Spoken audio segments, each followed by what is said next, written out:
So Pokemon Go is hip right now, and everyone knows that that's what you need to make videos about right now to get views, so that's what I'm doing.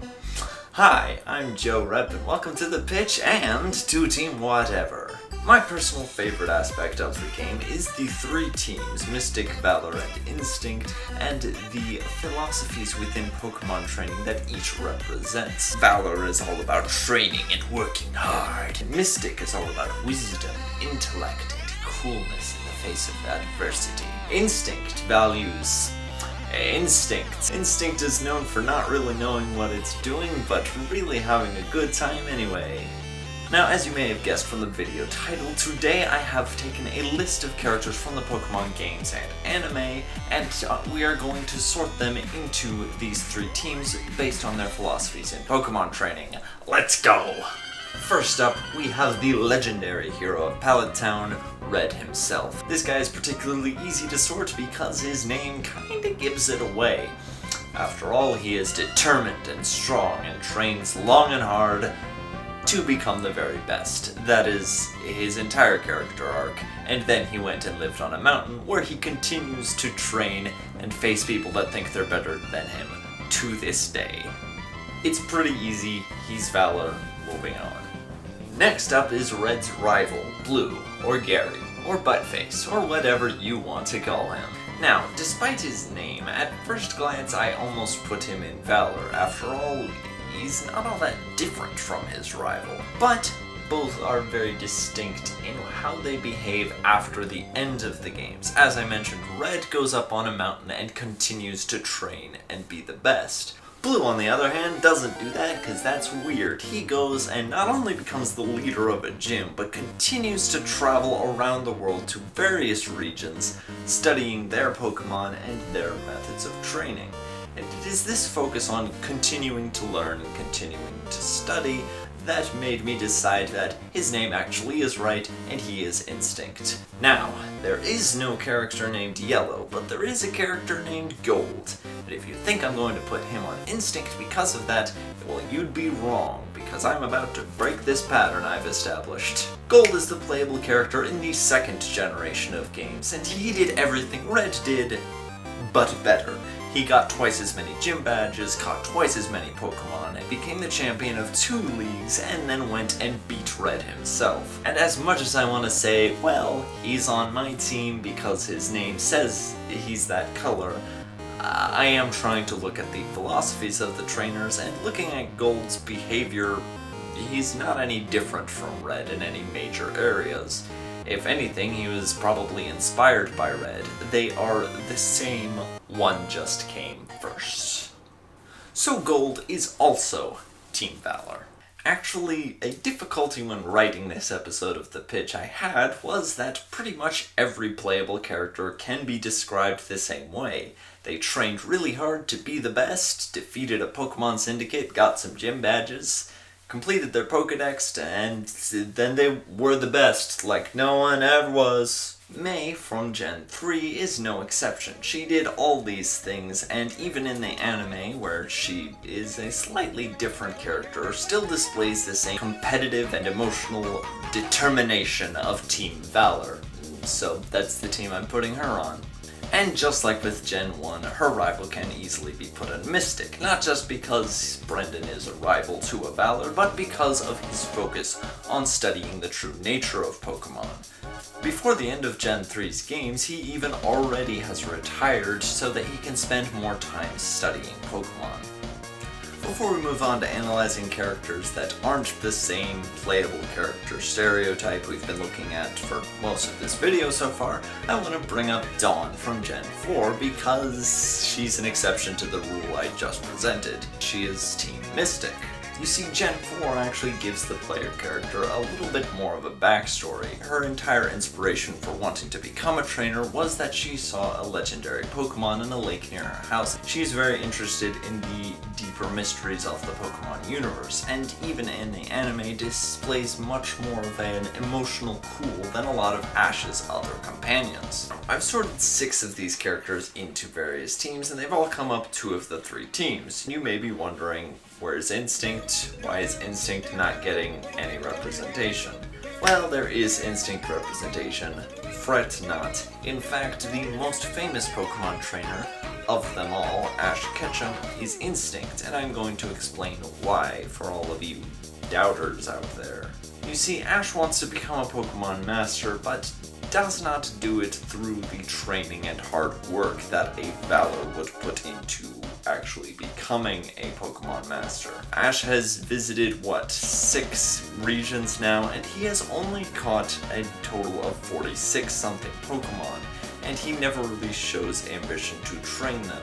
He loses about as many battles as he wins. In fact, the current season is the only season in the 20 years Ash has been trying to become a Pokemon Master that Ash might actually win something in the Pokemon League. He gets most of his gym badges through luck and friendship more than actual skill in battle. And really, he doesn't seem to care. He's always optimistic and always values his bond with his Pokemon and with his friends over whether or not he's actually accomplishing any of his goals. Does Ash know what he's doing? Clearly not, because he's not doing it very well, but he's certainly having a good time and building strong relationships, and all of this is what Instinct values more than anything else. Let's look at Professor Oak, because that'll be easy. Not only is he a professor who spends his entire time studying the true nature of Pokemon, but he's also known for being weirdly calm in socially awkward situations. It's kind of his thing. So he's Team Mystic. Easy.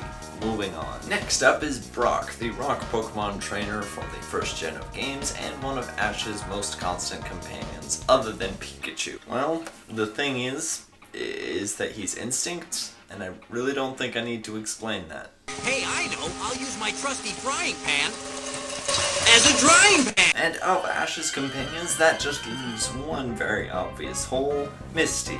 And I guess his current companions, but guys, I haven't watched the anime since Diamond and Pearl, and even then I wasn't watching it super consistently, so I don't know who his current companions are.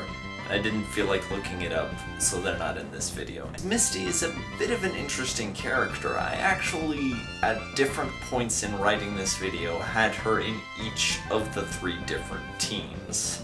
In the games, Misty is a Pokemon gym leader, though here you can still see her desire to travel the world as an adventurer with someone else. In the anime, this desire is fulfilled as she travels the world with Brock and Ash, trying to become a water Pokemon master. Now, there's clearly alternate interpretations of her character. Like I said, I almost put her on both the other teams, but her aspiration to become a master, as well as her desire for adventure, seem to me to be her sort of defining characteristics. Therefore, I put her on Team Valor. Now we get to talk about the fun characters, because we've talked about all the main ones that anyone cares about. Jessie is not what you would call a competent villain. She and James have never actually accomplished their repeated goal of stealing Ash's Pikachu. However, Jessie is the leader, a fairly talented contest coordinator, and also her backstory is actually pretty sad. Like, she was born into a life of crime, and then, she tried to do other things, but she always ended up back on Team Rocket. This really isn't relevant. Regardless, I think she is Valor and James is Instinct. Now, why one and not the other, since they both fail and seem to have a good time anyway, is because while James tends to be optimistic, Jessie obviously has anger management issues. Also, while Jessie does have a few actually useful skills when it comes to Pokemon training, James does not. His skills are things like haiku writing and making disguises. James is so bad at traditional Pokemon training that not only does one of his Pokemon continuously try to eat him, he takes orders from Meowth, who is also one of his Pokemon, and he gets his Pokemon by convincing them to join his team and asking nicely. And if that's not Team Instinct, then I don't know what is. Now, we can't talk about Team Rocket without talking about this next character, Giovanni. Did you think I was going to say Meowth? Because no, he's a Pokemon. He doesn't get a team, he gets a ball. Giovanni is one of the most competent crime syndicate leaders in the entire Pokemon mythos. Unless I am mistaken, he's the only leader of a crime syndicate to show up in 2 different generations. In the anime, he's actually still a threat, which is surprising considering Jesse and James seem intent on ruining everything they touch. Despite all this, Giovanni remains cool, calm, and dedicated to the work at hand. All of this makes me want to put him on Team Mystic. Here's one I put in for fun. His name's Todd Snap. He's the star of a little game where you throw apples at Pokemon and then take pictures of them. Guess what team I put him on? Guess. Now you may be wondering if there are any trainers on Instinct that are able to compete with the trainers I've put on the other teams. And the answer to that is no. No, I'm kidding. Yes, there is one. In fact, there's someone that's so in tune with nature and the bonds with Pokemon that he doesn't catch Pokemon at all, but gets Pokemon from the local environment to fight for him. And despite not putting any time into training whatsoever, he manages to be one of the fiercest rivals in canon, also one of my favorite characters, and he is of course N. Moving on to another rival, let's go back to Gen 2 and talk about Silver. In the beginning of the game, he straight up steals a Pokemon, and from there on out is a thorn in Gold's side and also tries his best to take down Team Rocket using brute force rather than from the inside, which would make sense since his dad is, the leader. I don't know. But I'm putting him on Team Valor. As a rival of another person I've put on Team Valor, you might expect me to put him on Mystic, like I did with the other rivals of the first 3 generations. But I can't put someone on Mystic when they not only stole a Pokemon from the cause of science, but also use their training skills to try and take down the people that use science to, engineer Mewtwo and bring dead fossil creatures back to life. No, rather, his focus on strength and training makes him a Valor, despite his rivalry with Gold. The final character we're going to look at is one I put in to represent my favorite game in the franchise, Pokemon Colosseum. Its hero's name is Wes, and he goes around stealing people's corrupted Pokemon and purifying their hearts, which makes sense in context, I promise. I was originally going to put him on Instinct since his story doesn't involve a lot of traditional training and rather focuses a lot on the bond between him and his Pokemon. However, I think this is more a fact of his story rather than a fact of his character. His own unique characteristics much more demonstrate a coolness in the face of danger and a calculating, strategic, systematic approach to solving his problems. Because of all this, I instead placed him on Team Mystic.